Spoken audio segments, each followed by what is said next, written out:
Peace on Earth, Goodwill to Dogs. By Eleanor Hollowell Abbott. This is a long short story that was rather popular when published. It follows a young woman named Flame Norris, a minister's daughter, who is excited to learn that someone is moving into a deserted house and volunteers to help. An illustration for the story Peace on Earth, Goodwill to Dogs by the author Eleanor Hollowell Abbott. Part I. If you don't like Christmas stories, don't read this one. And if you don't like dogs, I don't know just what to advise you to do. For I warn you perfectly frankly that I am distinctly pro-dog and distinctly pro-Christmas, and would like to bring to this little story whatever whiff of fur balsam I can cajole from the make-believe forest in my typewriter, and every glitter of tinsel, smudge of toy candle, crackle of wrapping paper, that my particular brand of brain and ink can conjure up on a single keyboard. And very large-sized dogs shall romp through every page. And the mercury shiver perpetually in the vicinity of zero. And every foot of earth be crusty brown and bare with no white snow at all till the very last moment when you'd just about given up hope. And all the heart of the story is very young. For purposes of propriety and general historical authenticity there are of course parents in the story. And one or two other oldish persons. But they all go away just as early in the narrative as I can manage it are obliged to go away.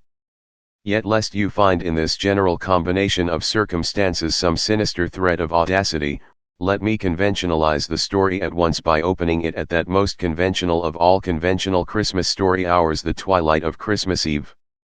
Nuff said, Christmas Eve, you remember? Twilight. Awfully cold weather? And somebody very young? Now for the story itself. After 5 blustering, wintry weeks of village speculation and gossip, there was of course considerable satisfaction in being the first to solve the mysterious holiday tenancy of the Rattle-Pane house. Breathless with excitement, Flame Norris telephoned the news from the village post office.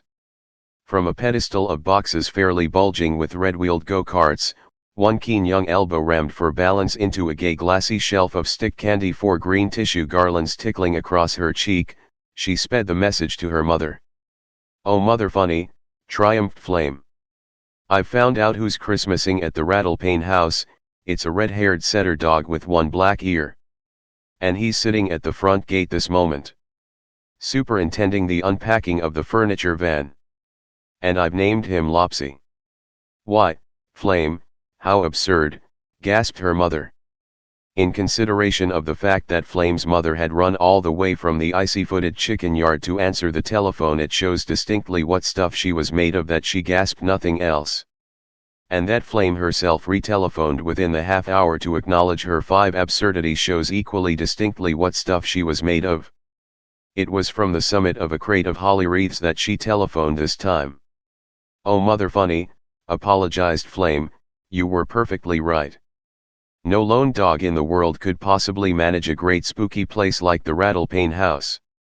There are 2 other dogs with him. A great long, narrow sofa-shaped dog upholstered in lemon and white, something terribly ferocious like Russian wolfhound I think he is. But I've named him Beautiful Lovely. And there's the neatest looking paper white coach dog just perfectly ruined with ink spots. Blunderblot, I think, will make a good name for him. And oh Flame, panted her mother. Dogs do not take houses." It was not from the chicken yard that she had come running this time, but only from her husband's sermon writing room in the attic. "Oh don't they though," gloated Flame. "Well, they've taken this one, anyway. Taken it by storm, I mean.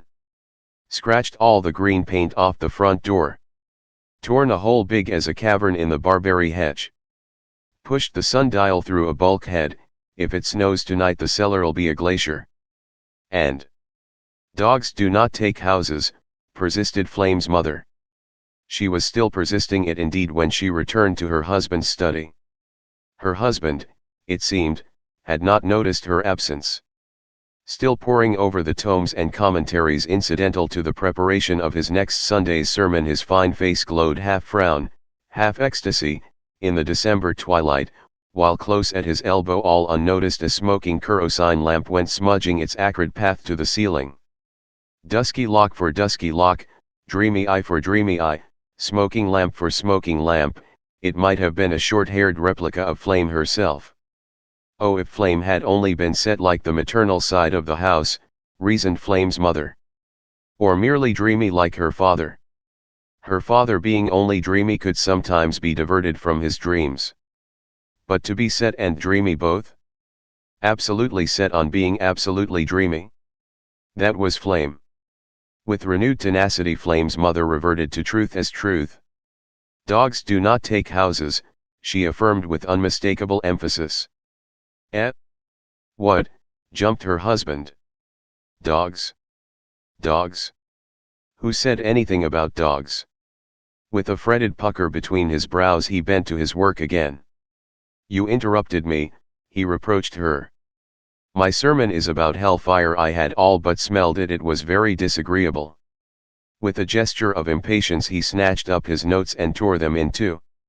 I think I will write about the Garden of Eden instead, he rallied. The Garden of Eden in Iris time. Florentina alba everywhere. Whiteness. Sweetness. Now let me see. Orris root, I believe, is deducted from the Florentina alba.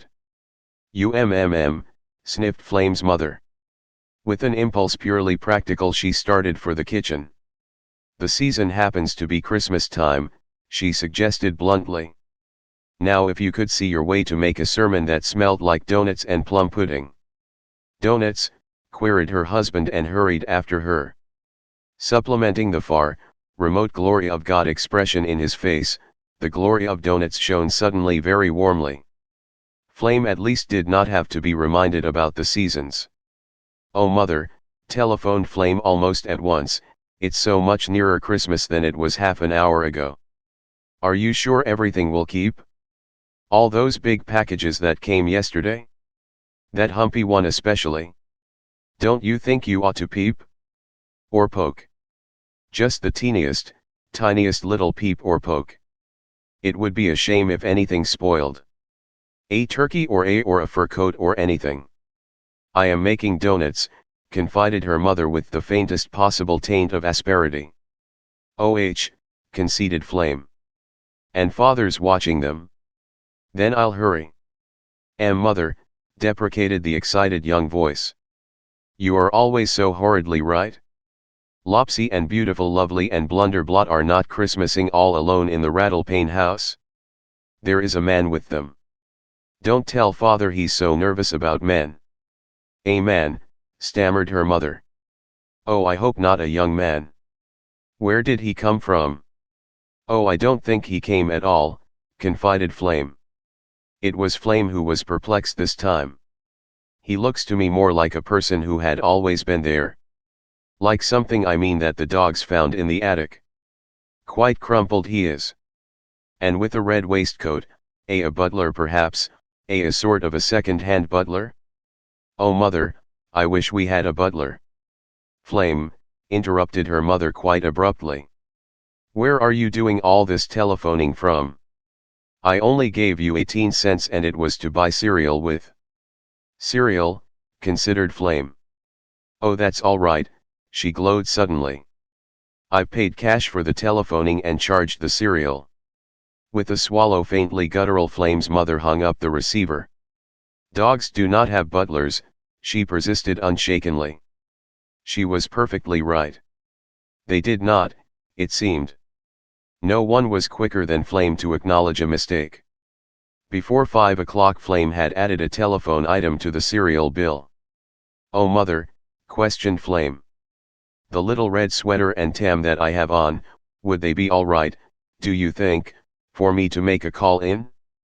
Not a formal call, of course, just a neighborly greeting at the door? It being Christmas Eve and everything, and as long as I have to pass right by the house anyway, there is a lady at the Rattlepane house. What father would call a lady maiden, miss. Oh, not a real lady, I think, protested her mother. Not with all those dogs. No real lady, I think, would have so many dogs that it isn't sanitary. Isn't sanitary, cried Flame. Why mother, they are the most absolutely perfectly sanitary dogs you ever saw in your life. Into her eager young voice an expression of ineffable dignity shot suddenly. "Well really, mother," she said, "in whatever concerns men or crocheting I'm perfectly willing to take father's advice or yours. But after all, I'm 18, stiffened the young voice. And when it comes to dogs I must use my own judgment." "And just what is the lady's name?" questioned her mother a bit weakly. "Her name is Miss Flora," brightened Flame. "The butler has just gone to the station to meet her. I heard him telephoning quite frenziedly. I think she must have missed her train or something. It seemed to make everybody very nervous. Maybe she's nervous. Maybe she's a nervous invalid. With a lost lover somewhere. And all sorts of pressed flowers. Somebody ought to call anyway. Call right away, I mean, before she gets any more nervous. So many people's first impressions of a place I've heard are spoiled for lack of some perfectly silly little thing like a nutmeg grater or a hot water bottle. And oh, mother, it's been so long since anyone lived in the Rattle-Pane house. Not for years and years and years. Not dogs, anyway. Not a lemon and white wolfhound. Not setters. Not spotty dogs, oh mother, just one little wee single minute at the door? Just long enough to say the revelation and Mrs. Flam and Norris, and Miss Norris, present their compliments. And are you by any chance short a marrowbone? Or would you possibly care to borrow an extra quilt to rug up under the kitchen table? Blunderblat doesn't look very thick. Or oh mother, please. When Flame said please like that, the word was no more, no less, than the fabled bundle of rags or haunch of venison hurled back from a wolf-pursued sleigh to divert the pursuer even temporarily from the main issue. While Flame's mother paused to consider the particularly flavorous sweetness of that entreaty, to picture the flashing eye, the pulsing throat, the absurdly crinkled nostril that invariably accompanied all Flame's entreaties, Flame herself was escaping. Taken all in all, escaping was one of the best things that Flame did. As well as the most becoming. Whipped into scarlet by the sudden plunge from a stove-heated store into the frosty night, her young cheeks fairly blazed their bright reaction. Frost and speed quickened her breath. Glint for glint her shining eyes challenged the moon. Fearful even yet that some tardy admonition might overtake her, she sped like a deer through the darkness. It was a dull-smelling night. Pretty, but very dull-smelling. Disdainfully her nostrils crinkled their disappointment. Christmas-time adventures ought to smell like Christmas, she scolded. Maybe if I'm ever president, she argued, I won't do so awfully well with the tariff or things like that. But Christmas shall smell of Christmas. Not just of frozen mud. And camphor balls. I'll have great vats of fir balsam essence at every street corner. And gigantic atomizers. And every passerby shall be sprayed. And stores. And churches. And everybody who doesn't like Christmas shall be dipped. Under her feet the smoothish village road turned suddenly into the harsh and hobbly ruts of a country lane. With fluctuant blackness against immutable blackness, great sweeping pine trees swished weirdly into the horizon. Where the hobbly lane curved darkly into a meadow through a snarl of winter-stricken willows, the rattle of a loose window pane smote quite distinctly on the ear. It was a horrid, deserted sound. And with the instinctive habit of years, Flame's little hand clutched at her heart. Then quite abruptly she laughed aloud. "Oh, you can't scare me any more, you gloomy old Rattle-Pane house," she laughed. "You're not deserted now.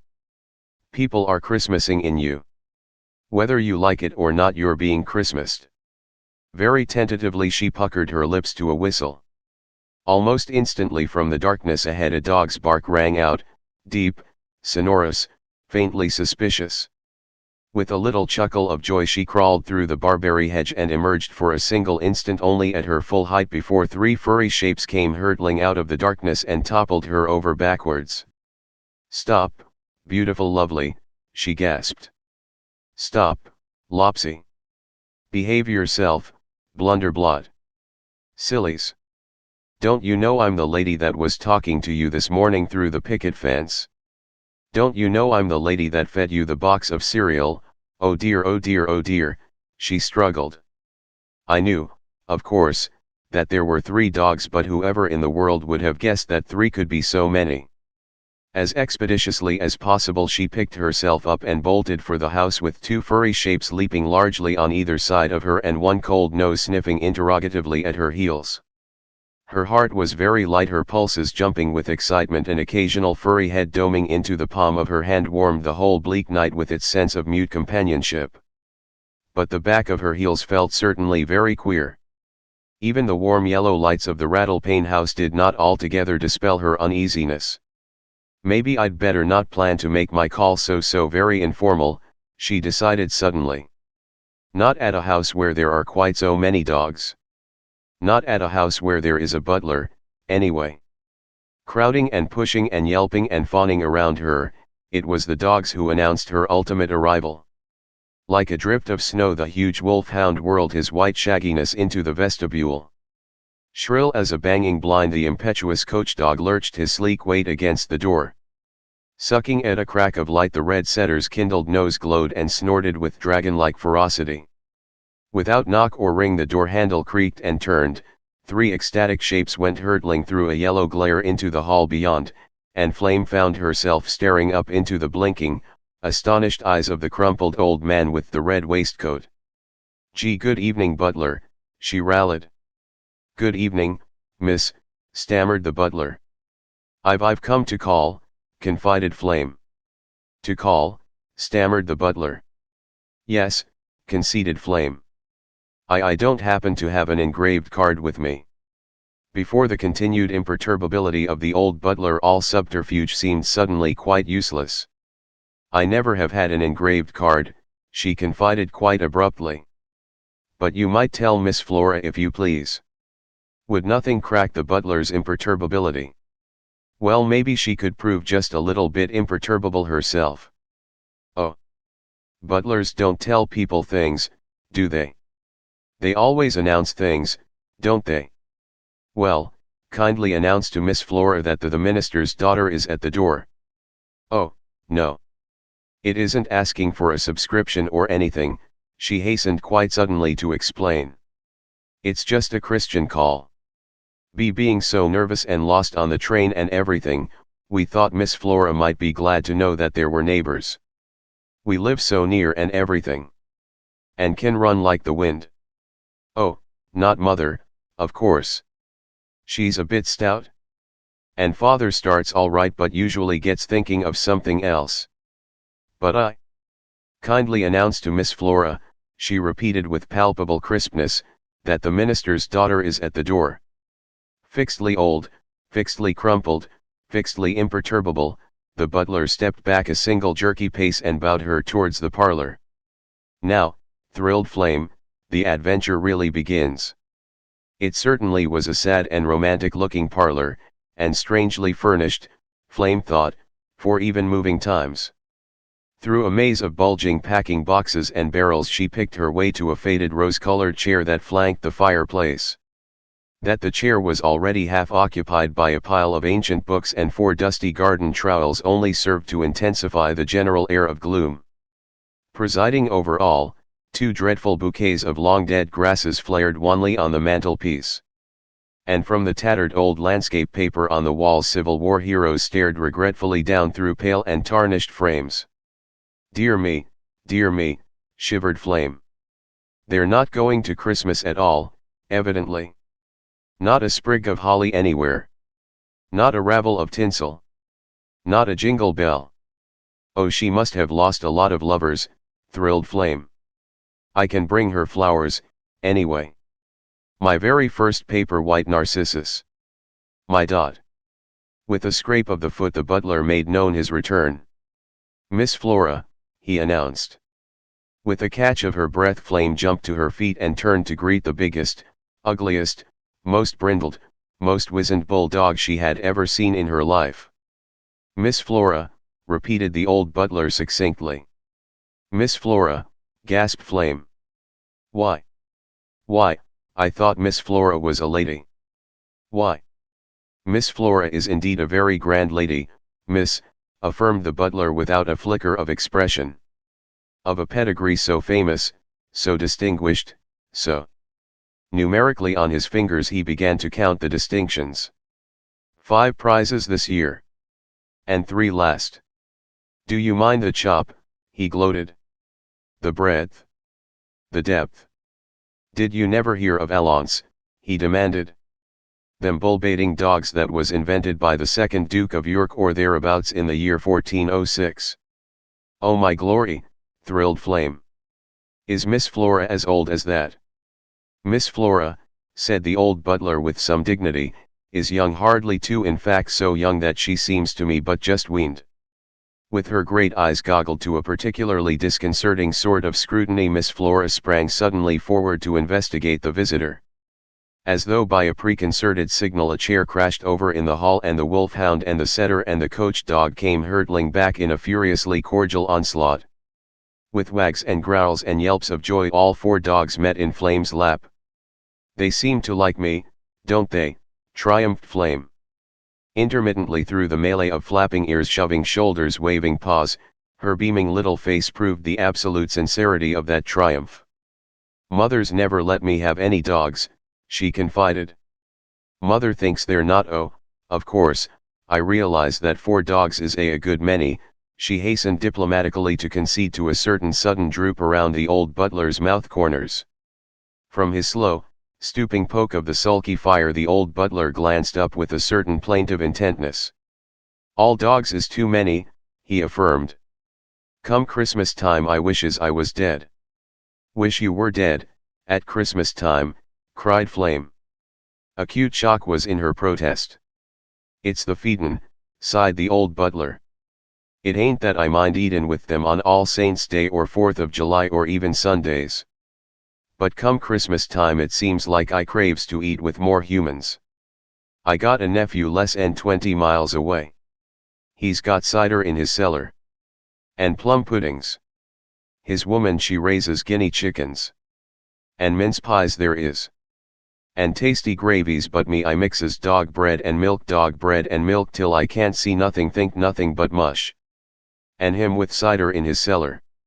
It ain't as though Mr. Delcote ever came himself to prove any 29 thing, he argued. Not he. Not Christmas time. It's traveling he is. He's had misfortunes, he confided darkly. He travels for same as some folks travels for their healths. Most especially at Christmas time he travels for his misfortunes. He. Mr. Delcote, quickened Flame. Mr. Delcote. Now at last was the mysterious tendency about to be divulged. All he says, persisted the old butler. All he says is now Barrett, that's me, now Barrett I trust your honor to see that the dogs ain't neglected just because it's Christmas. There ain't no reason, Barrett, he says, why innocent dogs should suffer Christmas just because everybody else does. They ain't done nothing. It won't do now Barrett, he says, for you to give 'em their dinner at dawn when they ain't accustomed to it, and a pail of water, and shut 'em up while you go off for the day with any barrel of cider. You know what dogs is, Barrett, he says. And what they isn't. They've got to be fed regular, he says, and with discipline. Else there's death, some natural, some unnatural, and some just plain spectacular from furniture falling on their arguments. So if there's any fatalities come this Christmas time, Barrett, he says, or any undue gains in weight or losses in weight, I shall infer, Barrett, he says, that you was absent without leave. It don't look like a very wholesome Christmas for me, sighed the old butler. Not either way. Not what you'd call wholesome. But this Mr. Delcote, puzzled Flame. What a perfectly horrid man he must be to give such heavenly dogs nothing but dog bread and milk for their Christmas dinner. Is he young? Is he old? Is he thin? Is he fat? However in the world did he happen to come to a queer, battered old place like the Rattlepane House? But once come, why didn't he stay? And. Yes'm, sighed the old butler. In a ferment of curiosity, Flame edged jerkily forward, and subsided as jerkily again. Oh, if this only was a parish call, she deprecated, I could ask questions right out loud. How? Where? Why? When? But being just a social call, I suppose. Appealingly her eager eyes searched the old butler's inscrutable face. Yes'm, repeated the old butler dully. Through the quavering fingers that he swept suddenly across his brow, two very genuine tears glistened. With characteristic precipitousness, Flame jumped to her feet. "Oh, darn Mr. Delcote," she cried. "I'll feed your dogs, Christmas Day. It won't take a minute after my own dinner or before. I'll run like the wind. No one need ever know." So it was that when Flame arrived at her own home 15 minutes later, and found her parents madly engaged in packing suitcases, searching timetables, and rushing generally to and fro from attic to cellar, no very mutual exchange of confidences ensued. "It's your Uncle Wally," panted her mother. "Another shock," confided her father. "Not such a bad one, either," explained her mother. "But of course we'll have to go. The very first thing in the morning. Christmas Day, too. And leave you all alone. It's a perfect shame. But I planned it all out for everybody. Father's lay reader, of course, will take the Christmas service. We'll just have to omit the Christmas tree surprise for the children. It's lucky we didn't even unpack the trimmings. Or tell a soul about it." In a hectic effort to pack both a thick coat and a thin coat and a thick dress and a thin dress and thick boots and thin boots in the same suitcase, she began very palpably to pant again. "Yes. Every detail is all planned out," she asserted with a breathy sort of pride. "You and your father are both so flighty, I don't know whatever in the world you'd do if I didn't plan out everything for you." With more manners than efficiency, Flame and her father dropped at once every helpful thing they were doing and sat down in rocking chairs to listen to the plan. "Flame, of course, can't stay here all alone." Flame's mother turned and confided sotto voce to her husband. "Young men might call. The lay reader is almost sure to call. He's a dear delightful soul, of course, but I'm afraid he has an amorous eye." "All lay readers have amorous eyes," reflected her husband. "Taken all in all, it is a great asset." "Don't be flippant," admonished Flame's mother.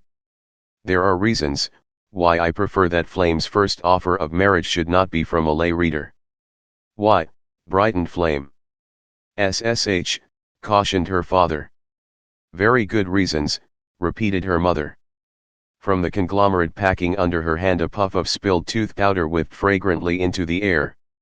"Yes," prodded her husband's blandly impatient voice. "Flame shall go to her Aunt Minna's," announced the dominant maternal voice. "By driving with us to the station, she'll have only 2 hours to wait for her train, and that will save 1 bus fare. Aunt Minna is a vegetarian and doesn't believe in sweets either, so that will be quite a unique and profitable experience for Flame to add to her general culinary education.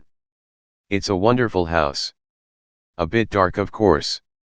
But if the day should prove at all bright, not so bright of course that Aunt Minna wouldn't be willing to have the shades up, but oh, and Flame," she admonished still breathlessly, "I think you'd better be careful to wear one of your rather longish skirts.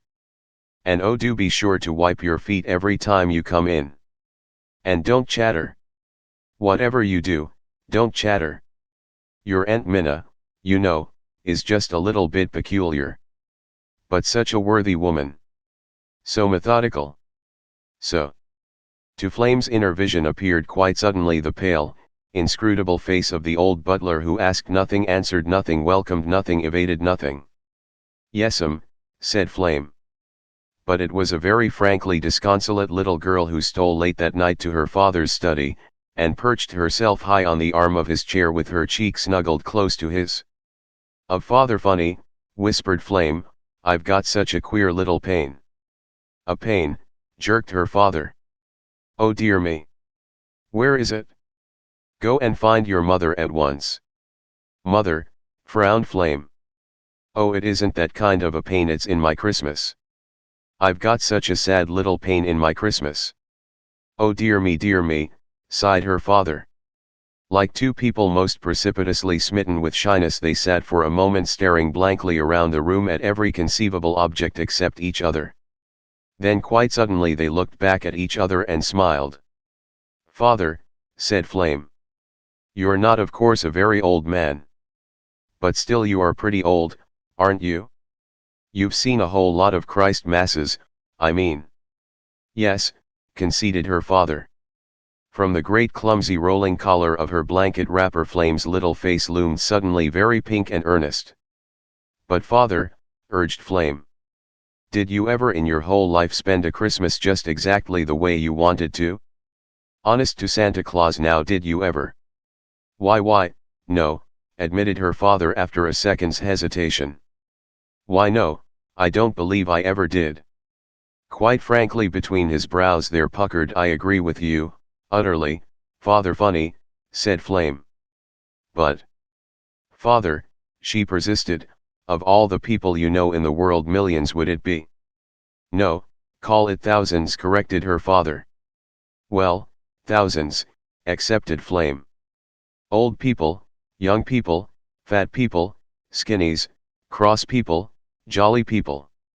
Did you ever in your life know anyone who had ever spent Christmas just the way he wanted to?" "Why, no, I don't know that I ever did," considered her father. With his elbows on the arms of his chair, his slender fingers forked to a lovely Gothic arch above the bridge of his nose, he yielded himself instantly to the reflection. "Why, no. I don't know that I ever did," he repeated with an increasing air of conviction. "When you're young enough to enjoy the day as a holler day, there's usually some blighting person who prefers to have it observed as a holy day. And by the time you reach an age where you really rather appreciate its being a holy day, the chances are that you've got a house full of rackety youngsters who fairly insist on reverting to the holler day idea again." Encouraged Flame. "When you're little, of course," mused her father, "you have to spend the day the way your elders want you to. You crave a Christmas tree but they prefer stockings. You yearn to skate but they consider the weather better for corn popping. You ask for a bicycle but they had already found a very nice bargain in flannels. You beg to dine the gay-kerchiefed scissor grinder's child, but they invite the minister's toothless mother-in-law. And when you're old enough to go courting," he sighed, "your lady-love sentiments are outraged if you don't spend the day with her, and your own family are perfectly furious if you don't spend the day with them. And after you're married." With a gesture of ultimate despair he sank back into his cushions. "No one, I suppose, in the whole world, has ever spent Christmas just exactly the way he wanted to." "Well, I," triumphed Flame, "have got a chance to spend Christmas just exactly the way I want to. The one chance perhaps in a lifetime, it would seem." With a crisp flutter of skirts Flame's mother, herself, appeared abruptly in the door. Her manner was very excited. "Why, wherever in the world have you people been?" she cried. "Are you stone deaf? Didn't you hear the telephone? Couldn't you even hear me calling? Your Uncle Wally is worse. That is, he's better but he thinks he's worse. And they want us to come at once. It's something about a new will. The lawyer telephoned. He advises us to come at once. They've sent an automobile for us. It will be here any minute. But whatever in the world shall we do about Flame?" she cried distractedly. "You know how Uncle Wally feels about having young people in the house. And she can't possibly go to Aunt Minna's till tomorrow. But you see I'm not going to Aunt Minna's," announced Flame quite serenely. Slipping down from her father's lap she stood with a round, roly-poly flannel sort of dignity confronting both her parents. "Father says I don't have to." "Why, Flame," protested her father. "No, of course, you didn't say it with your mouth," admitted Flame. "But you said it with your skin and bones, I could feel it working." "Not go to your Aunt Minna's," gasped her mother. "What do you want to do?" "Stay at home and spend Christmas with the lay reader." "When you and father talk like that," murmured Flame with some hauteur, "I don't know whether you're trying to run him down, or run him up." "Well, How do you feel about him yourself, veered her father quite irrelevantly. Oh, I like him some, conceded Flame. In her bright cheeks suddenly an even brighter color glowed.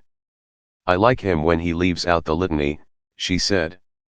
I've told him I like him when he leaves out the litany, he's leaving it out more and more, I notice. Yes, I like him very much. But this Aunt Minna business, veered back her father suddenly. What do you want to do? That's just the question. What do you want to do? Yes, what do you want to do, panted her mother. I want to make a Christmas for myself, said Flame.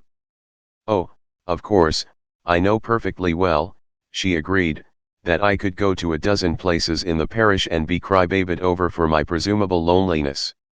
And probably I should cry a little, she wavered, towards the dessert when the plum pudding came in and it wasn't like mother's, but if I made a Christmas of my own, she rallied instantly. Everything about it would be brand new and unassociated. I tell you, I want to make a Christmas of my own. It's the chance of a lifetime. Even father sees that it's the chance of a lifetime. Do you? Demanded his wife a bit pointedly. Honk honk, screamed the motor at the door. Oh, dear me, whatever in the world shall I do? Cried Flame's mother. I'm almost distracted. I'm when in doubt do as the doubters do, suggested Flame's father quite genially. Choose the most doubtful doubt on the docket, and Flame's got a pretty level head, he interrupted himself very characteristically. No young girl has a level heart, asserted Flame's mother. I'm so worried about the lay reader. Lay reader, murmured her father. Already he had crossed the threshold into the hall and was rummaging through an overloaded hat rack for his fur coat. Why, yes, he called back, I quite forgot to ask. Just what kind of a Christmas is it, Flame, that you want to make?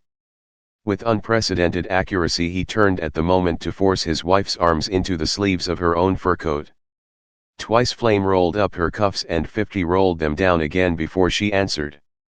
I want to make a surprise for Miss Flora, she confided. Honk honk, urged the automobile. For Miss Flora, gasped her mother. Miss Flora, echoed her father. Why, at the Rattle-Pane house, you know, rallied Flame. Don't you remember that I called there this afternoon?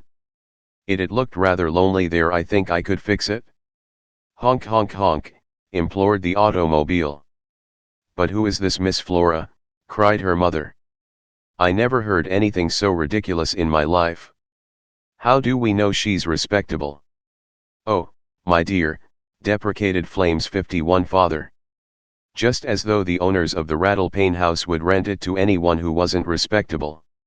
Oh, she's very respectable, insisted Flame. Of a lineage so distinguished. How old might this paragon be? Queried her father. Old, puzzled Flame. To her startled mind 2 answers only presented themselves. Should she say, oh, she's only just weaned, or well, she was invented about 1406. Between these 2 dilemmas a single compromise suggested itself. She's awfully wrinkled, said Flame, that is, her face is. All wizened up, I mean. Oh, then of course she must be respectable, twinkled Flame's father. And is related in some way, persisted Flame, to Edward II, Duke of York. Of that guarantee of respectability I am, of course, not quite so sure, said her father. With a temperish stamping of feet, an infuriate yank of the doorbell, Uncle Wally's chauffeur announced that the limit of his endurance had been reached.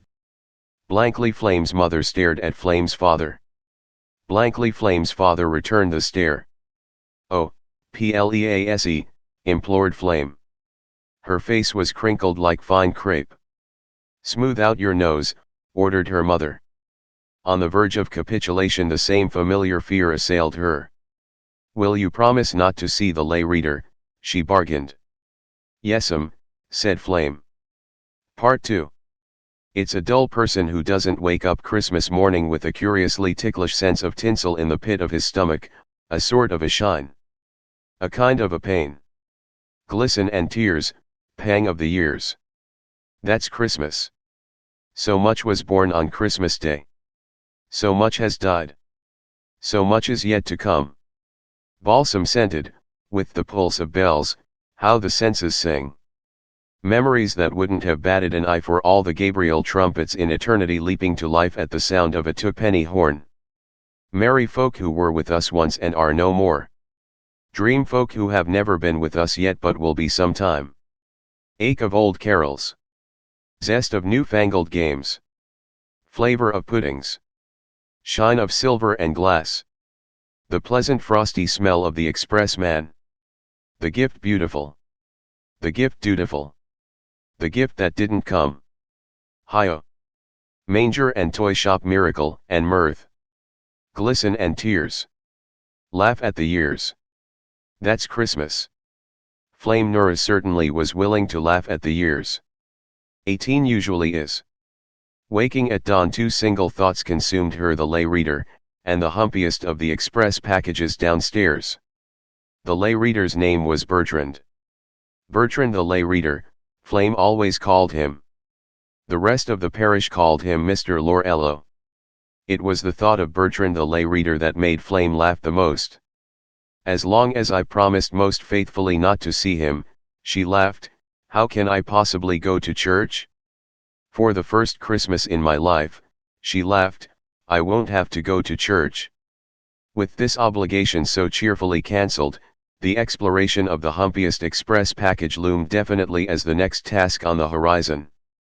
Hoping for a fur coat from her father, fearing for a set of encyclopedias from her mother, she tore back the wrappings with eager hands only to find all astonished, and half a scream a gay, gauzy layer of animal masks nosing interrogatively up at her. Less practical surely than the fur coat, more amusing, certainly, than encyclopedias. The funny false faces grinned up at her with a curiously excitative audacity. Where from? No identifying card. What for? No conceivable clue, unless perhaps just on general principles a donation for the Sunday school Christmas tree, but there wasn't going to be any tree. Tentatively she reached into the box and touched the fiercely striped face of a tiger, the fantastically exaggerated beak of a red and green parrot. Mused Flame. Whatever in the world shall I do with them? Then quite abruptly she sank back on her heels and began to laugh and laugh and laugh. Even the lay reader had not received such a laughing, but even to herself she did not say just what she was laughing at. It was a time for deeds, it would seem, and not for words. Certainly the morning was very full of deeds. There was, of course, a present from her mother to be opened, warm, woolly stockings and things like that. But no one was ever swerved from an original purpose by trying on warm, woolly stockings. And from her father there was the most absurd little box no bigger than your nose, marked, "For a week in New York," and stuffed to the brim with the sweetest bright green dollar bills. But, of course, you couldn't try those on. And half the parish sent presents. But no parish ever sent presents that needed to be tried on. No gay, fluffy scarfs, no lacy, frivolous pettiskirts, no bright delaying hat ribbons. Just books, illustrated poems usually, very wholesome pickles, and always a huge motto to recommend: peace on earth, goodwill to men. To men, why not to women, why not at least to dogs? Questioned Flame quite abruptly. Taken all in all, it was not a Christmas morning of sentiment but a Christmas morning of works. Kitchen works, mostly. Useful, flavorous adventures with a turkey. A somewhat nervous Sally with an apple pie. Intermittently, of course, a few experiments with flour paste. A flare or two with a paintbrush. An errand to the attic. Interminable giggles. Surely it was 4 o'clock before she was even ready to start for the Rattle-Pane house. And starting is by no means the same as arriving. Dragging a sledful of miscellaneous Christmas goods an eighth of a mile over bare ground is not an easy task. She had to make 3 tugging trips. And each start was delayed by her big gray pussy cat stealing out to try to follow her. And each arrival complicated by the yelpings and leapings and general cavortings of 4 dogs who didn't see any reason in the world why they shouldn't escape from their forced imprisonment in the shed yard and prance home with her. Even with the third start and the third arrival finally accomplished, the crafty cat stood waiting for her on the steps of the Rattle-Pane house, back arched, fur bristled, spitting like some new kind of weathercock at the storm in the shed yard, and had to be thrust quite unceremoniously into a much too small covered basket and lashed down with yards and yards of tinsel that was needed quite definitely for something else. It isn't just the way of the transgressor that's hard, nobody's way is any too easy. The door key, though, was exactly where the old butler had said it would be, under the doormat, and the key itself turned astonishingly cordially in the rusty old lock.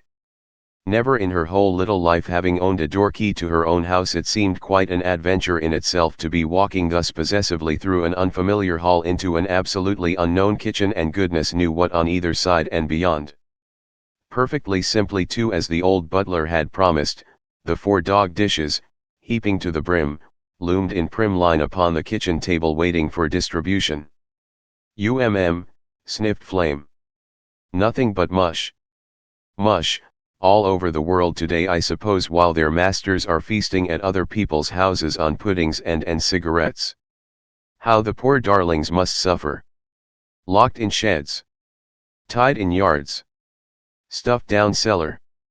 Meow, twinged a plaintive hint from the hallway just outside. Oh, but cats are different, argued Flame. So soft, so plushy, so spineless. Cats were meant to be stuffed into things. Without further parleying, she doffed her red tam and sweater, donned a huge white all-enveloping pinafore, and started to ameliorate as best she could the Christmas sufferings of the poor darlings immediately at hand. It was at least a yellow kitchen, or had been once. In all that grey, dank, neglected house, the one suggestion of old sunshine. We shall have our dinner here, chuckled Flame. After the carols we shall have our dinner here. Very boisterously in the yard just outside the window the 4 dogs scuffled and raced for sheer excitement and joy at this most unexpected advent of human companionship. Intermittently from time to time, by the aid of old boxes or barrels, they clawed their way up to the cobwebby window sill to peer at the strange proceedings. Intermittently from time to time they fell back into the frozen yard in a chaos of fur and yelps. By 5 o'clock certainly the faded yellow kitchen must have looked very strange, even to a dog. Straight down its dingy, wobbly floored center stretched a long table cheerfully spread with the Reverend Mrs. Flam and Nora's second-best tablecloth.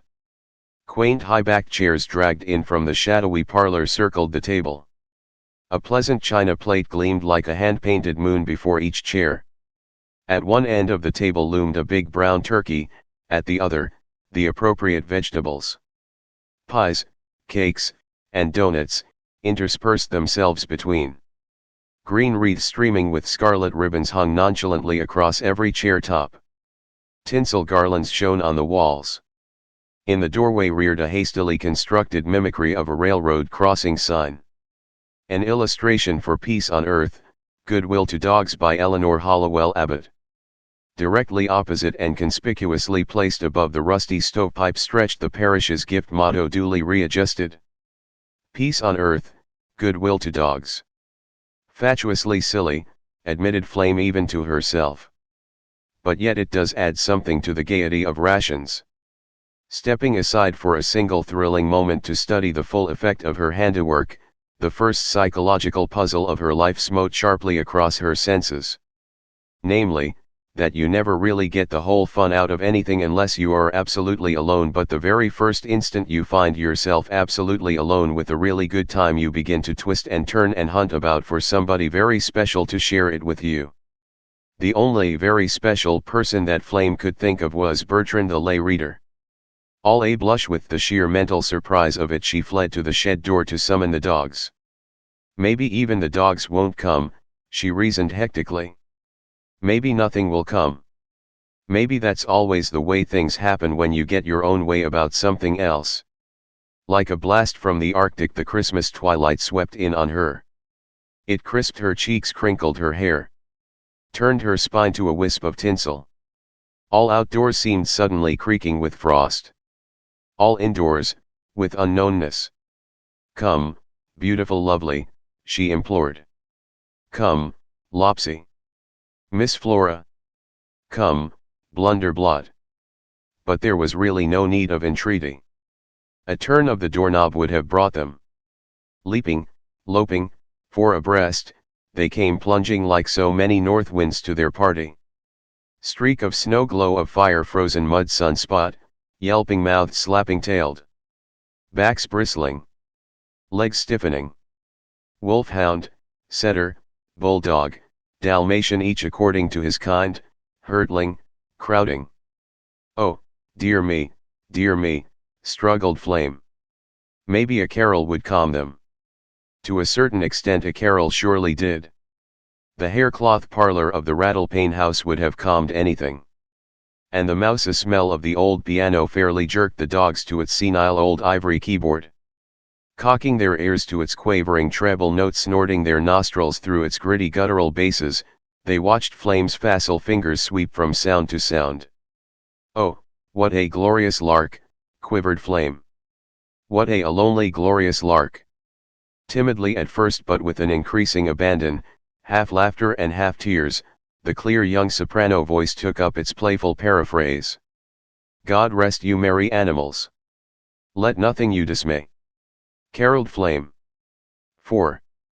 It was just at this moment that beautiful Lovely, the wolfhound, muzzled lifted, eyes rolling, jabbed his shrill nose into space and harmony with a carol of his own octaves of agony. Heaven knows what of ecstasy that would have hurried an owl to its nest, a ghoul to a moving picture show.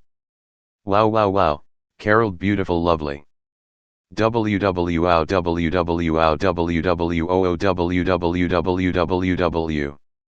As Flame's hands dropped from the piano, the unmistakable creak of red wheels sounded on the frozen driveway just outside. No one but Bertrand the lay reader drove a buggy with red wheels. To the infinite scandalization of the parish, no one but Bertrand the lay reader drove a buggy with red wheels. Fleet steps sounded suddenly on the path. Startled fists beat furiously on the door. What is it? What is it? Shouted a familiar voice. Whatever in the world is happening? Is it murder? Let me in. Let me in. Silly, hissed Flame through a crack in the door. It's nothing but a party. Don't you know a party when you hear it? For an instant only, blank silence greeted her confidence. Then Bertrand the lay reader relaxed in an indisputably genuine gasp of astonishment. Why, is that you, Miss Flame? He gasped. Why, I thought it was a murder. Why, whatever in the world are you doing here? I'm having a party, hissed Flame through the keyhole. A party, stammered the lay reader. Open the door. No, I can't, said Flame. Why not? Demanded the lay reader. Helplessly in the darkness of the vestibule, Flame looked up and down and sideways, but met always in every direction the memory of her promise. I just can't, she admitted a bit weakly. It wouldn't be convenient. I've got trouble with my eyes. Trouble with your eyes? Questioned the lay reader. I didn't go away with my father and mother, confided Flame. No, so I notice, observed the lay reader. Please open the door. Why, parried Flame. I've been looking for you everywhere, urged the lay reader. At the senior warden's. At all the vestrymen's houses. Even at the sexton's. I knew you didn't go away. The garage man told me there were only two. I thought surely I'd find you at your own house, but I only found sled tracks. That was me, mumbled Flame. And then I heard these awful screams, shuddered the lay reader. That was a carol, said Flame. A carol, scoffed the lay reader. Open the door. Well, just a crack, conceded Flame. It was astonishing how a man as broad-shouldered as the lay reader could pass so easily through a crack. Conscience-stricken Flame fled before him with her elbow crooked across her forehead. Oh, my eyes! My eyes, she cried. Well, really, puzzled the lay reader. Though I claim, of course, to be ordinarily bright, I had never suspected myself of being actually dazzling. Oh, you're not bright at all, protested Flame. It's just my promise. I promised Mother not to see you. Not to see me, questioned the lay reader. It was astonishing how almost instantaneously a man as purely theoretical as the lay reader was supposed to be, thought of a perfectly practical solution to the difficulty. Why we might tie my big handkerchief across your eyes, he suggested. Just till we get this mystery straightened out, surely there is nothing more or less than just plain righteousness in that.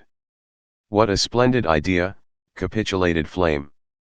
But, of course, if I'm absolutely blindfolded, she wavered for a second only, you'll have to lead me by the hand. I could do that, admitted the lay reader. With the big white handkerchief once tied firmly across her eyes, Flame's last scruple vanished. Well, you see, she began quite precipitously, I did think it would be such fun to have a party all my own, I mean, a party just exactly as I wanted it. No parish in it at all. Or good works. Or anything. Just fun, and as long as mother and father had to go away anyway, even though the blinding bandage the young eyes seemed to lift in a half-wistful sort of appeal. You see, there's some sort of property involved, she confided quite impulsively. Uncle Wally's making a new will. There's a corn barn and a private chapel and a collection of Chinese lanterns and a piebald pony principally under dispute. Mother, of course, thinks we ought to have the corn barn. But father can't decide between the Chinese lanterns and the private chapel. Personally, she sighed, I'm hoping for the piebald pony. Yes, but this party, prodded the lay reader. Oh, yes, the party, quickened Flame. Why have it in a deserted house? Questioned the lay reader with some incisiveness. Even with her eyes closely bandaged, Flame could see perfectly clearly that the lay reader was really quite troubled. Oh, but you see, it isn't exactly a deserted house, she explained. Who lives here? Demanded the lay reader. I don't know exactly, admitted Flame. But the butler is a friend of mine and... The butler is a friend of yours, gasped the lay reader.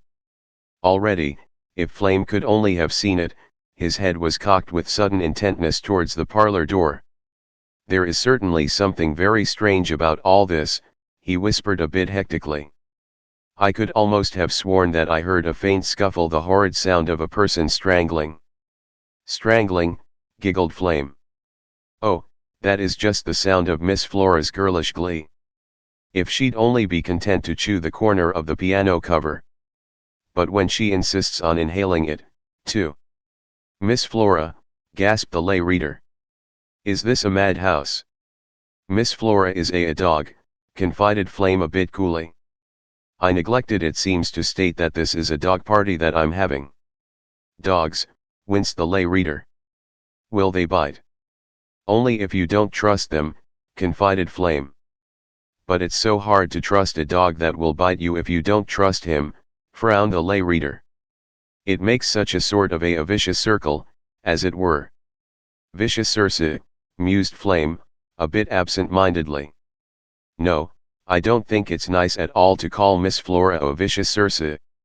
It was Flame's turn now to wince back a little. I hate people who hate dogs, she cried out quite abruptly. Oh, I don't hate them, lied the lay reader like a gentleman, it's only that. You see, a dog bit me once, he confided with significant emphasis. I bit a dentist once, mused Flame without any emphasis at all.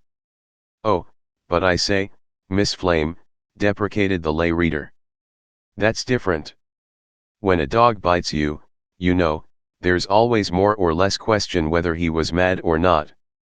There doesn't seem to have been any question at all, mused Flame, that you were mad. Did you have your head sent off to be investigated or anything? Oh, I say, Miss Flame, implored the lay reader, I tell you I like dogs, good dogs. I assure you I'm very much interested in this dog party of yours. Such a quaint idea. So.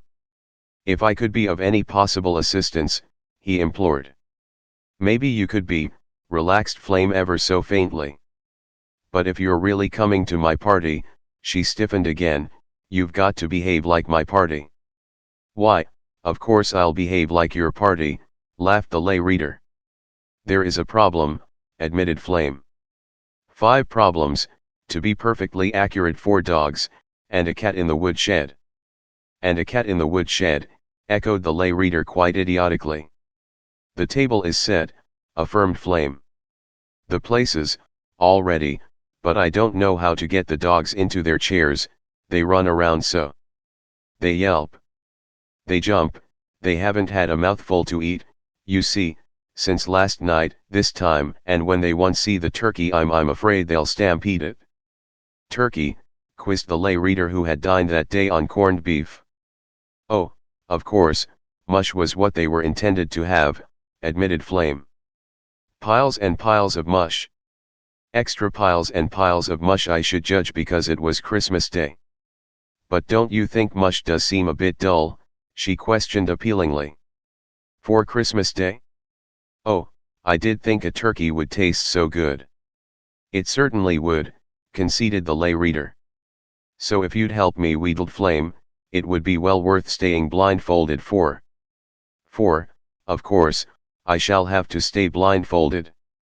But I can see a little of the floor, she admitted, though I couldn't of course break my promise to my mother by seeing you. No, certainly not, admitted the lay reader. Otherwise, murmured Flame with a faint gesture towards the door. I will help you, said the lay reader. Where is your hand? Fumbled Flame. Here, attested the lay reader. Lead us to the dogs, commanded Flame. Now the captain of a ship feels genuinely obligated, it would seem, to go down with his ship if tragic circumstances so insist. But he never, so far as I've ever heard, felt the slightest obligation whatsoever to go down with another captain's ship to be martyred, in short, for any job not distinctly his own.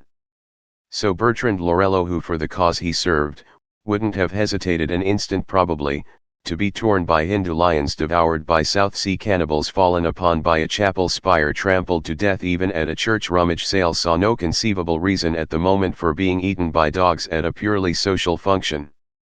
Even groping through a balsam-scented darkness with one hand clasping the thrilly fingers of a lovely young girl, this distaste did not altogether leave him. This mush that you speak of, he questioned quite abruptly. With the dogs as nervous as you say, so unfortunately liable to stampede? Don't you think that perhaps a little mush served first, a good deal of mush I would say, served first, might act as a sort of anesthetic? Somewhere in the past I am almost sure I have read that mush in sufficient quantities, you understand, is really quite an anesthetic. Very palpably in the darkness he heard a single throaty swallow. Lead us to the mush, said Flame. In another instant the doorknob turned in his hand, and the cheerful kitchen lamplight glitter of tinsel, flare of red ribbon, savor of foods, smote sharply on him. Oh, I say, how jolly, cried the lay reader. Don't let me bump into anything, begged the blindfolded Flame, still holding tight to his hand. Oh, I say, Miss Flame, kindled the entranced lay reader, it's you that look the jolliest. All in white that way. I've never seen you wear that to church, have I? This is a pinafore, confided Flame coolly. A bungalow apron, the fashion papers call it. No, you've never seen me wear this to church. Oh, said the lay reader. Get the mush, said Flame. The what? Asked the lay reader. It's there on the table by the window, gestured Flame. Please set all 4 dishes on the floor, each dish, of course, in a separate corner, ordered Flame. There is a reason. And then open the parlor door. Open the parlor door, questioned the lay reader. It was no mere grammatical form of speech but a real query in the lay reader's mind. Well, maybe I'd better, conceded Flame. Lead me to it. Roused into frenzy by the sound of a stranger's step, a stranger's voice, the 4 dogs fumed and seethed on the other side of the panel. Sniff, sniff, snored, the red setter sucked at the crack in the door. Woof! Woof! Woof! Roared the big wolfhound. Slam! Bang! Slash! Slapped the Dalmatian's crisp weight. Yee! Yee! Yee! Sang the bulldog. Hush! Hush, dogs, implored Flame. This is father's lay reader. Your lay reader, contradicted the young man gallantly. It was pretty gallant of him, wasn't it? Considering everything? In another instant 4 shapes with teeth in them came hurtling through. If Flame had never in her life admired the lay reader, she certainly would have admired him now for the sheer cold-blooded foresight which had presaged the inevitable reaction of the dogs upon the mush and the mush upon the dogs. With a single sniff at his heels, a prod of paws in his stomach, the onslaught swerved and passed. Guzzlingly from 4 separate corners of the room issued sounds of joy and fulfillment. With an impulse quite surprising even to herself, Flame thrust both hands into the lay reader's clasp. "You are nice, aren't you?" she quickened. In an instant of weakness one hand crept up to the blinding bandage, and recovered its honor as instantly. "Oh, I do wish I could see you," sighed Flame. "You're so good looking. Even mother thinks you're so good looking. Though she does get awfully worked up, of course, about your amorous eyes." "Does your mother think I've got amorous eyes?" asked the lay reader a bit tersely. Behind his spectacles as he spoke the orbs in question softened and glowed like some rare exotic bloom under glass. "Does your mother think I've got amorous eyes?" "Oh, yes," said Flame. "And your father?" drawled the lay reader. "Why, father says of course you've got amorous eyes," confided Flame with the faintest possible tinge of surprise at even being asked such a question. "That's the funny thing about mother and father," chuckled Flame. "They're always saying the same thing and meaning something entirely different by it. Why, when mother says with her mouth all pursed up, 'I have every reason to believe that Mr. Laurello is engaged to the daughter of the rector in his former parish,' father just puts back his head and howls, and says, 'Why, of course, Mr. Laurello is engaged to the daughter of the rector in his former parish.'" All lay readers. In the sudden hush that ensued a faint sense of uneasiness flickered through Flame's shoulders. "Is it you that have hushed? Or the dogs?" she asked. "The dogs," said the lay reader. Very cautiously, absolutely honorably, Flame turned her back to the lay reader, and lifted the bandage just far enough to prove the lay reader's assertion. Bulging with mush, the 4 dogs lay at rest on rounding sides with limp legs straggling, or crouched like lions' heads on paws, with limpid eyes blinking above yawny mouths. "Oh, crooned Flame. "How sweet. Only, of course, with what's to follow," she regretted thriftily, "it's an awful waste of mush. Excelsior warmed in the oven would have served just as well." At the threat of a shadow across her eyeball she jerked the bandage back into place. "Now, Mr. Laurello," she suggested blithely, "if you'll get the Bibles." "Bibles?" stiffened the lay reader. "Bibles?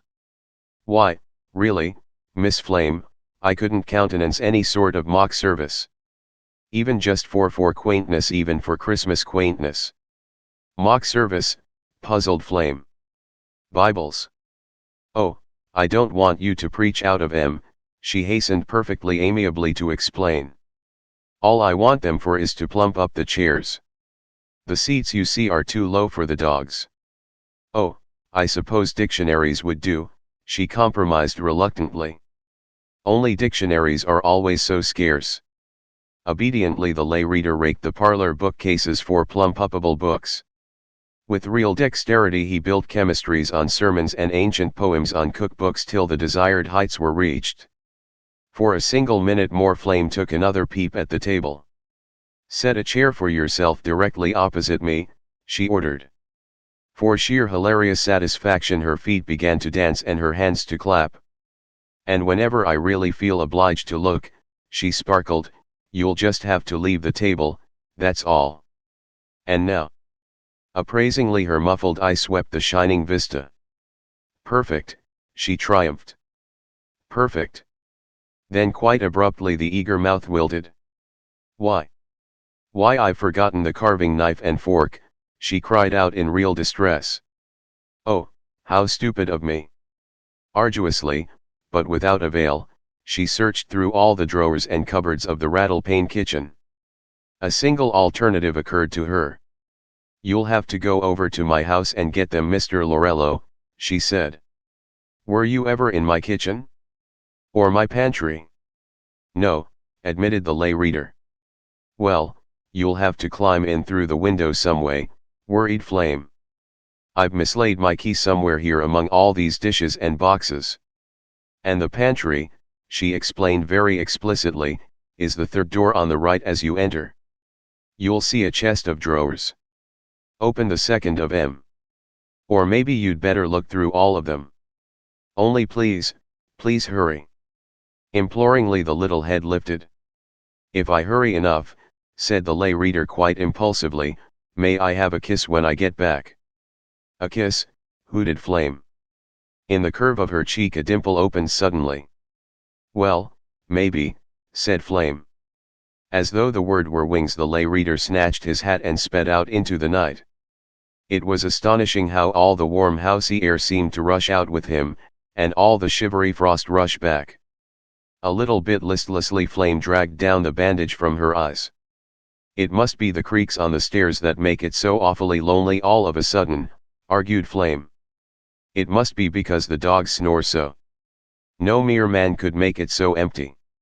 With a precipitous nudge of the memory she dashed to the door and helloed to the fast retreating figure. "Oh, Bertrand. Bertrand," she called, "I got sort of mixed up. It's the second door on the left. And if you don't find 'em there you'd better go up in Mother's room and turn out the silver chest. Hurry." Rallying back to the bright Christmas kitchen for the real business at hand, an accusing blush rose to the young spot where the dimple had been. "Oh, shucks," parried Flame. "I kissed a bishop before I was 5, what's a lay reader?"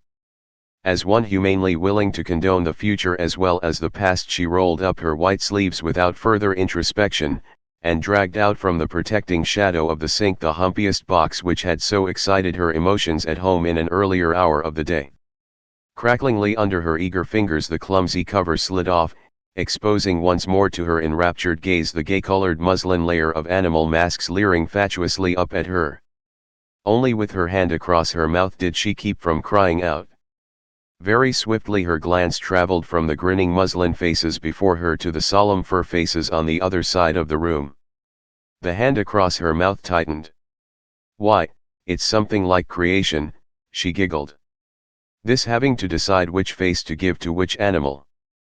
As expeditiously as possible she made her selection. "Poor Miss Flora must be so tired of being so plain," she thought. "I'll give her the first choice of everything. Something really lovely.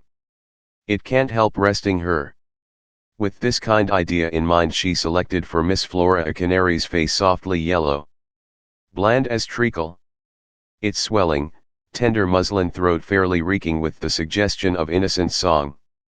No one gazing once upon such ornithological purity would ever speak a harsh word again, even to a sparrow. Nudging Miss Flora cautiously from her sonorous nap, Flame beguiled her with half a doughnut to her appointed chair, boosted her still cautiously to her pinnacle of books, and with various swift adjustments of fasteners, knotting of tie strings and extra breathing hole jabbed through the beak, slipped the canary's beautiful blonde countenance over Miss Flora's frankly grizzled mug. For a single terrifying instant Miss Flora's crinkled sides tightened, a snarl like ripped silk slipped through her straining lungs. Then, once convinced that the mask was not a gas box, she accepted the liberty with reasonable sang-froid and sat blinking beadily out through the canary's yellow-rimmed eye sockets with frank curiosity towards such proceedings as were about to follow. It was easy to see she was accustomed to sitting in chairs. For the wolfhound Flame chose a giraffe's head. Certain anatomical similarities seemed to make the choice wise. With a long vividly striped stockinette neck wrinkling like a mousquetaire glove, the neat small head that so closely fitted his own neat small head, the tweaked, interrogative ears beautiful lovely, the wolfhound, reared up majestically in his own chair. He also, once convinced that the mask was not a gas box, resigned himself to the inevitable, and corporeally independent of such vain props as chemistries or sermons, lolled his fine height against the mahogany chair back. To Blunderblot, the trim Dalmatian, Flame assigned the parrot's head, arrogantly beaked, gorgeously variegated, altogether querulous. For Lopsy, the crafty setter, she selected a white rabbit's artless, pink-eared visage. Yet out of the whole box of masks it had been the Bengal tiger's fiercely bewhiskered visage that had fascinated Flame the most. Regretfully from its more or less nondescript companions, she picked up the Bengal tiger now and pulled at its real, bristle whiskers. In one of the chairs a dog stirred quite irrelevantly. Cocking her own head towards the woodshed, Flame could not be perfectly sure whether she heard a twinge of cat or a twinge of conscience. The unflinching glare of the Bengal tiger only served to increase her self-reproach. After all, reasoned Flame, it would be easy enough to set another place. And pile a few extra books. I'm almost sure I saw a black plush bag in the parlor. If the cat could be put in something like a black plush bag, something perfectly enveloping like that, so that not a single line of its figure could be observed. And it had a new head given it? A perfectly sufficient head like a Bengal tiger, I see no reason why. In 5 minutes the deed was accomplished.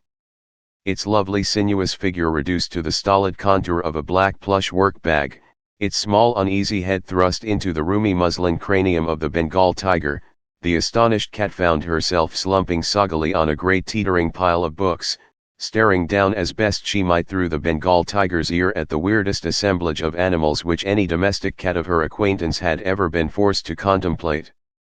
Coincidental with the appearance of the cat, a faint thrill passed through the rest of the company. Nothing very much. No more, no less indeed, than passes through any company at the introduction of purely extraneous matter. From the empty plate which she had commandeered as a temporary pillow, the yellow canary lifted an interrogative beak. That was all. At Flame's left, the white-haired rabbit emitted an incongruous bark. Scarcely worth reporting. Across the table the giraffe thumped a white, plumy tail. Thoughtfully the parrot's hooked nose slanted slightly to one side. Oh, I wish Bertrand would come, fretted Flame. Maybe this time he'll notice my Christmas crossing sign, she chuckled with sudden triumph. Talk about surprises. Very diplomatically as she spoke she broke another donut in two and drew all the dogs' attention to herself. Almost hysterical with amusement she surveyed the scene before her. Well, at least we can have grace before the preacher comes, she laughed. A step on the gravel walk startled her suddenly. In a flash she had jerked down the blindfolding handkerchief across her eyes again, and folding her hands and the donut before her burst softly into paraphrase. Now we sit us down to eat. Thrice our share of flesh and sweet. If we should burst before we're through. Oh, what in dogdom shall we do? Thus it was that the master of the house, returning unexpectedly to his unfamiliar domicile, stumbled upon a scene that might have shaken the reason of a less sober young man. Startled first by the unwonted illumination from his kitchen windows, and second by the unprecedented aroma of fir balsam that greeted him even through the keyhole of his new front door, his feelings may well be imagined when groping through the dingy hall he first beheld the gallows-like structure reared in the kitchen doorway. My God, he ejaculated, Barrett is getting ready to hang himself. Gone mad probably or something. Curdled with horror he forced himself to the object, only to note with convulsive relief but increasing bewilderment the cheerful phrasing and ultimate intent of the structure itself. Christmas crossing, he repeated blankly. Look out for surprises, shop, cook, and glisten. With his hand across his eyes he reeled back slightly against the wall. It is I that have gone mad, he gasped. A little uncertain whether he was afraid of what he was about to see, or whether what he was about to see ought to be afraid of him, he craned his neck as best he could round the corner of the huge buffet that blocked the kitchen vista. A fresh bewilderment met his eyes. Where he had once seen cobwebs flapping grayly across the chimney breast loomed now the gay worst recommendation that dogs specially, should be considered in the Christmas season. Throwing all caution aside he passed the buffet and plunged into the kitchen. Oh, do hurry, cried an eager young voice. I thought my hair would be white before you came.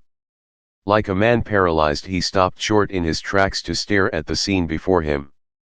The long, bright table. The absolutely formal food. A blindfolded girl. A perfectly strange blindfolded girl, with her dark hair 40 years the side of white begging him to hurry. A black velvet bag surmounted by a tiger's head stirring strangely in a chair piled high with books. Seated next to the black velvet bag a canary as big as a turkey gobbler. A giraffe stepping suddenly forward with dog paws thrust into his soup plate. A white rabbit heavily wreathed in holly rousing cautiously from his cushions. A parrot with a twitching black and white short-haired tail. An empty chair facing the girl. An empty chair facing the girl. If this is madness, thought Delcote quite precipitously, I am at least the master of the asylum. In another instant, with a prodigious stride he had slipped into the vacant seat. So sorry to have kept you waiting, he murmured. At the first sound of that unfamiliar voice, Flame yanked the handkerchief from her eyes, took one blank glance at the stranger, and burst forth into a muffled, but altogether blood-curdling scream. "Oh! Oh! Ow! Woof!" said the scream. As though waiting only for that one signal to break the spell of their enchantment, the canary leaped upward and grabbed the Bengal tiger by his muslin nose. The white rabbit sprang to point on the cooling turkey, and the red and green parrot fell to the floor in a desperate effort to settle once and for all with the black spot that itched so impulsively on his left shoulder. For a moment only, in comparative quiet, the concerned struggled with the concerned. Then, true to all dog psychology, absolutely indisputable, absolutely unalterable, the non-concerned leaped in upon the non-concerned. Half on his guard, but wholly on his itch, the jostled parrot shot like a catapult across the floor. Lost to all sense of honor or table manners, the benign-faced giraffe, with his benign face still towering blandly in the air, burst through his own neck with a most curious anatomical effect, locked his teeth in the parrot's gay throat, and rolled with him under the table in mortal combat. Round and round the room spun the yellow canary and the black plush bag. Retreating as best she could from her muslin nose, the Bengal tiger, or rather that which was within the Bengal tiger, waged her war for freedom. Ripping like a chicken through its shell, she succeeded at last in hatching one front paw and one hind paw into action. Wallowing, stumbling, rolling, yowling, she humped from mantelpiece to chair top, and from box to table. Loyally the rabbit-eared setter took up the chase. Mauled in the scuffle, he ran with his meek face upside down. Lost to all reason, defiant of all morale, he proceeded to flush the game. Dishpans clattered, stools tipped over, pictures banged on the walls. From her terrorized perch on the back of her chair, Flame watched the fracas with dilated eyes. Hunched in the hug of his own arms, the stranger sat rocking himself to and fro in uncontrollable, choking mirth. Ribald mirth was what Flame called it. "Stop," she begged. "Stop it! Somebody stop it!" It was not until the black plush bag at bay had ripped a red streak down Miss Flora's avid nose that the stranger rose to interfere. Very definitely then, with quick deeds, incisive words, he separated the immediate combatants, and ordered the other dogs into submission. "Here you, Demon Direful," he addressed the white wolf-hound. "Drop that, Orion," he shouted to the Irish setter. "Cut it out, John," he thundered at the coach dog. "Their names are beautiful, lovely," cried Flame. "And Lopsy, and Blunderblot." With his hand on the wolfhound's collar, the stranger stopped and stared up with frank astonishment, not to say resentment, at the girl's interference. "Their names are what?" he said. Something in the special intonation of the question infuriated Flame. Maybe she thought his mouth scornful, his narrowing eyes. Goodness knows what she thought of his suddenly narrowing eyes. In an instant she had jumped from her retreat to the floor. "Who are you, anyway?" she demanded. "How dare you come here like this? Butting into my party. And spoiling my discipline with the dogs. Who are you, I say?" With Demon Direful, alias Beautiful Lovely, tugging wildly at his restraint, the stranger's scornful mouth turned precipitously up, instead of down. "Who am I?" he said. "Why, no one special at all, except just the master of the house." "What?" gasped Flame. "Earl Delcote," bowed the stranger. With a little hand that trembled perfectly palpably, Flame reached back to the arm of the big carved chair for support. Why, but Mr. Delcote is an old man," she gasped. "I'm almost sure he's an old man." The smile on Delcote's mouth spread suddenly to his eyes. "Not yet, thank God," he bowed. With a panic-stricken glance at doors, windows, cracks, the chimney pipe itself, Flame sank limply down in her seat again and gestured towards the empty place opposite her. Have a chair," she stammered. Great tears welled suddenly to her eyes. "Oh, I know I oughtn't to be here," she struggled. "It's perfectly awful. I haven't the slightest right. Not the slightest. It's the cheekiest thing that any girl in the world ever did. But your butler said. And he did so want to go away, and I did so love your dogs. And I did so want to make one Christmas in the world just exactly the way I wanted it. And mother and father will be crazy. And. Without a single glance at anything except herself, the master of the house slipped back into his chair. "Have a heart," he said. Flame did not accept this suggestion. With a very severe frown and downcast eyes she sat staring at the table. It seemed a very cheerless table suddenly, with all the dogs in various stages of disheveled finery grouped blatantly around their master's chair. "I can at least have my cat," she thought, "my faithful cat." In another instant she had slipped from the table, extracted poor Puss from a clutter of pans in the back of a cupboard, stripped the last shred of masquerade from her outraged form, and brought her back growling and bristling to perch on one arm of the high-backed chair. "Thr," said Flame. Glancing up from this innocent triumph, she encountered the eyes of the master of the house fixed speculatively on the big turkey. "I'm afraid everything is very cold," she confided with distinctly formal regret. "Not for anything," laughed Delcote quite suddenly, "would I have kept you waiting if I had only known." Two spots of color glowed hotly in the girl's cheeks. "It was not for you I was waiting," she said coldly. "No," teased Delcote. "You astonish me. For whom, then? Some incredible wight who, worse than late, isn't going to show up at all. Heaven 115 cent, I consider myself. How else could so little a girl have managed so big a turkey?" "There isn't any carving knife," whispered Flame. The tears were glistening on her cheeks now instead of just in her eyes. A less observing man than Delcote might have thought the tears were really for the carving knife. "What? No carving knife," he roared imperiously. "And the house guaranteed furnished." Very furiously he began to hunt all around the kitchen in the most impossible places. "Oh, it's furnished all right," quivered Flame. "It's just chock full of dead things. Pressed flowers. And old plush bags. And pressed flowers. And pressed flowers." "Great heavens," groaned Delcote.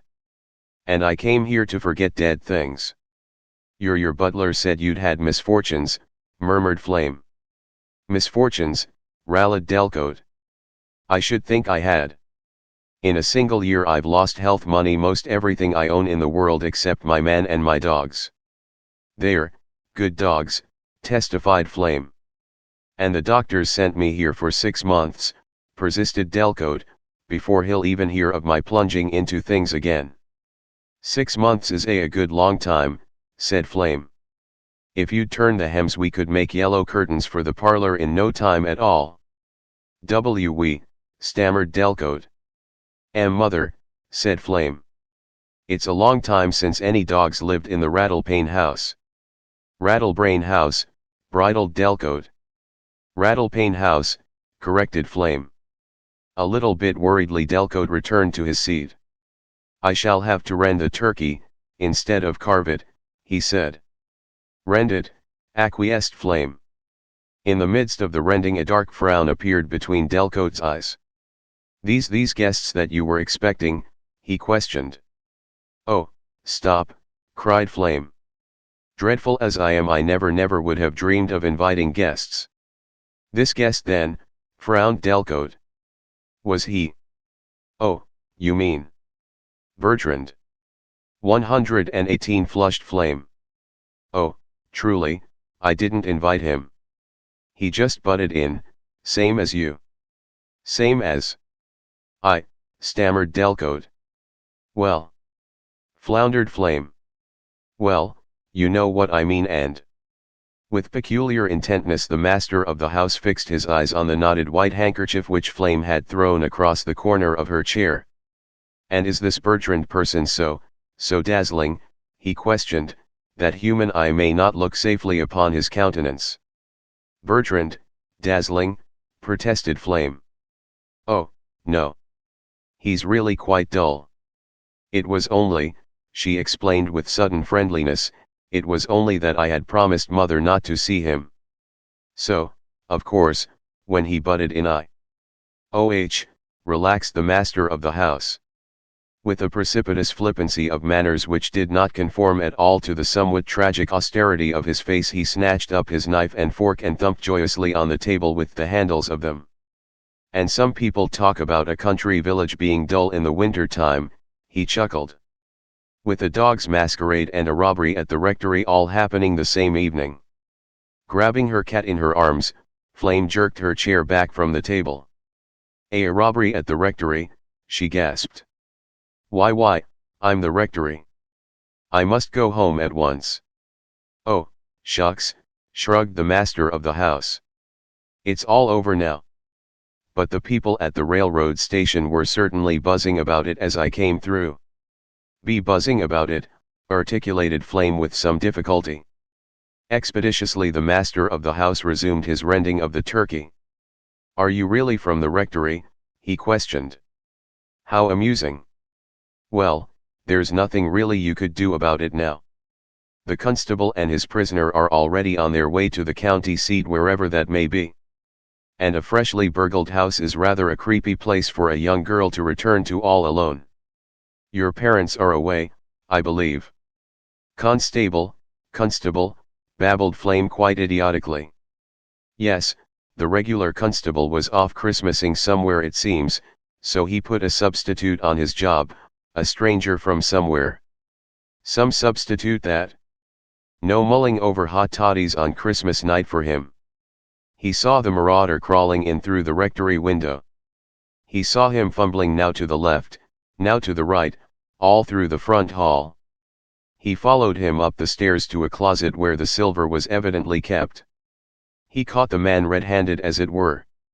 Or rather white-handed, flushed the master of the house for some quite unaccountable reason. To be perfectly accurate, he explained conscientiously, he was caught with a pair of delicately he spelled out the word.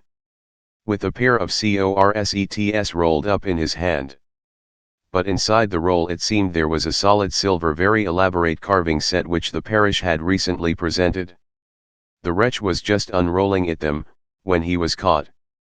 That was Bertrand, said Flame. My father's lay reader. It was the man's turn now to jump to his feet. What?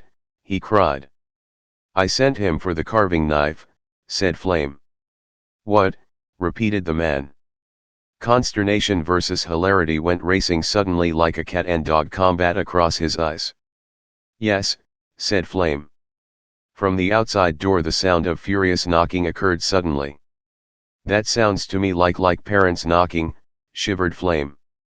It sounds to me like an escaped lay reader, said her host. With a single impulse they both started for the door.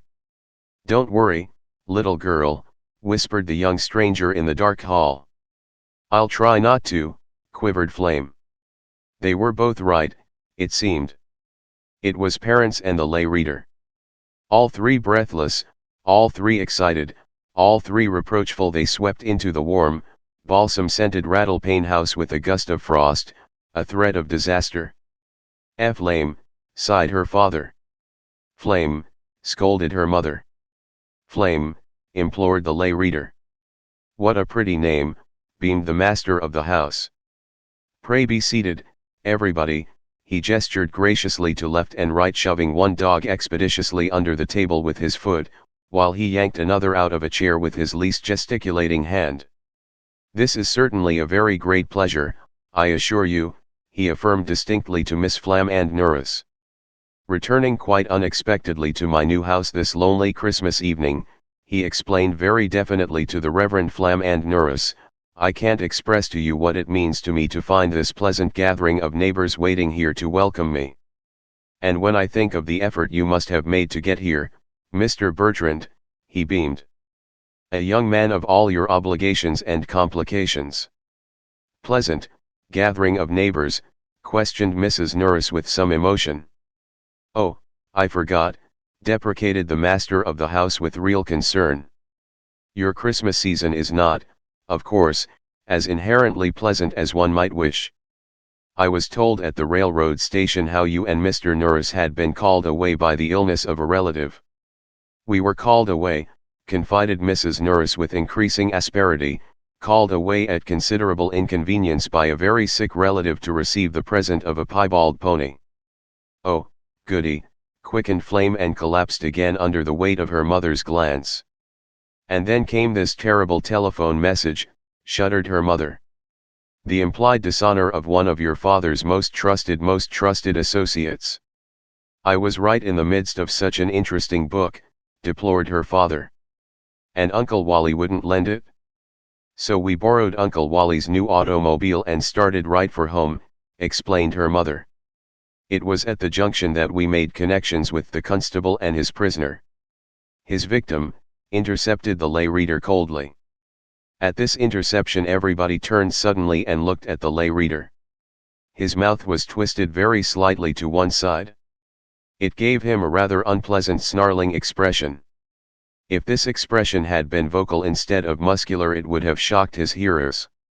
Your father had to go on board the train and identify him, persisted Flame's mother. It was very distressing. The constable was most unwilling to release him. Your father had to use every kind of an argument.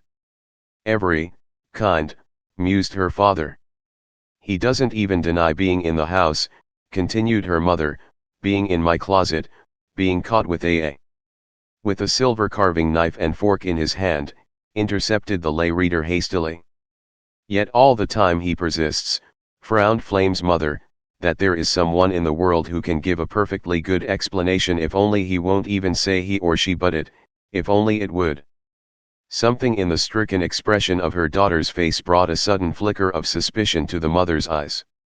You don't know anything about this, do you, Flame? She demanded. Is it remotely possible that after your promise to me, your sacred promise to me, the whole structure of the home of mutual confidence of all the future itself, crackled and toppled in her voice. To the lay reader's face, and right through the lay reader's face, to the face of the master of the house, Flame's glance went homing with an unaccountable impulse. With one elbow leaning casually on the mantelpiece, his narrowed eyes faintly inscrutable, faintly smiling, it seemed suddenly to the young master of the house that he had been waiting all his discouraged years for just that glance. His heart gave the queerest jump. Flame's face turned suddenly very pink. Like a person in a dream, she turned back to her mother. There was a smile on her face, but even the smile was the smile of a dreaming person. No, mother, she said, I haven't seen Bertrand today. Why, you're looking right at him now, protested her exasperated mother. With a gentle murmur of dissent, Flame's father stepped forward and laid his arm across the young girl's shoulder. She may be looking at him, he said. But I'm almost perfectly sure that she doesn't see him. Why, whatever in the world do you mean? Demanded his wife. Whatever in the world does anybody mean? If there was only another woman here. A mature, sane woman. With a flare of accusation she turned from Flame to the master of the house. This Miss Flora that my daughter spoke of, where is she? I insist on seeing her. Please summon her instantly. Crossing gingerly to the table, the master of the house reached down and dragged out the bulldog by the brindled scuff of her neck. The scratch on her nose was still bleeding slightly. And one eye was closed. This is Miss Flora, he said. Indignantly Flame's mother glanced at the dog, and then from her daughter's face to the face of the young man again. And you call that a lady? She demanded. And not technically, admitted the young man. For an instant a perfectly tense silence reigned.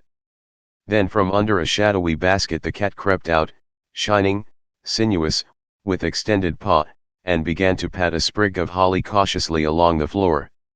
Yielding to the reaction, Flame bent down suddenly and hugging the wolfhound's head to her breast buried her face in the soft, sweet shagginess. "Not sanitary, mother," she protested.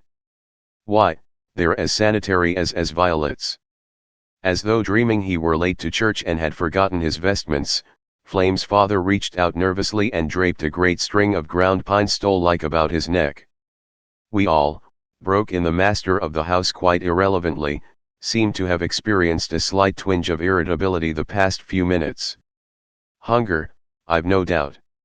So suppose we all sit down together to this sumptuous if somewhat chilled repast? After the soup certainly, even after very cold soup, all explanations I'm sure will be cheerfully and satisfactorily exchanged. Miss Flame I know has a most amusing story to tell and—" "Oh, yes," rallied Flame. "And it's almost all about being blindfolded and sending poor Mr. Laurello. So if by any chance, Mr. Bertrand," interrupted the master of the house a bit abruptly, "you happen to have the carving knife and fork still on your person. I thought I saw a white string hanging." "I have," said the lay reader with his first real grin. With great formality the master of the house drew back a chair and bowed Flame's mother to it. Then suddenly the red setter lifted his sensitive nose in the air, and the spotted Dalmatian bristled faintly across the ridge of his back. Through the whole room, it seemed, swept a curious cottony sense of something about to happen. Was it that a sound hushed? Or that a hush decided suddenly to be a sound? With a little sharp catch of her breath Flame dashed to the window, and swung the sash upward. Where once had breathed the drab, dusty smell of frozen grass and mud quickened suddenly a curious metallic dampness like the smell of new pennies. "Mr. Delcote," she called. In an instant his slender form silhouetted darkly with hers in the open window against the eternal mystery and majesty of a Christmas night. And then the snow came.